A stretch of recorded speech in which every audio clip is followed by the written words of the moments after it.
Hello everyone, this time magisgot na punta og mubo nga mensahe apan dako kay tabang sa matag usa kanato. Siguro sa mupyo karon na ay diagnosis nga imposible na maayo ingon ang doktor sa imo nga wa na kaayuhan or maybe dagag proseso na buhaton, or maybe some of you siguro na ay financial problems or emotional problems or mental problems, and you think nga dili na ka maka hawaan na nga kahimtang.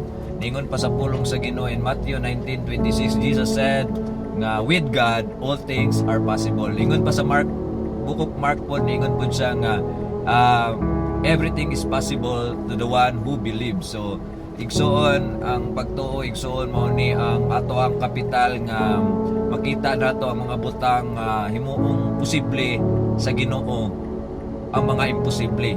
Busa, yes, tinuod ang giingon sa doktor, yes, tinuod na imong kahimtang, apan ang realidad igsoon na ay katubagan, na ay Ginoo nga gabuhat og mga butang nga posible sa mga butang nga imposible. Ang ato lang igsoon, musalig lang kita sa iyaha, mudot-dot lang kita sa iya, ug mutuota nga tungod sa gibuhat ni Jesus ang tanan nato na mga giampo pinaagi sa ngalan sa atong buhi na Ginoo, tanan posible. Igsoon, dasig lang ug padayon diha sa gugma o ayaw kabalaka kay ang Ginoo nasayod sa imong kasing-kasing, nasayod sa imong masakit, nasayod sa tanan imong paghilak. Ug I believe na Ginoo na gyud sa perfect time nga giandam sa imong igsoon, dalaygon ang atong buhi nga Dios.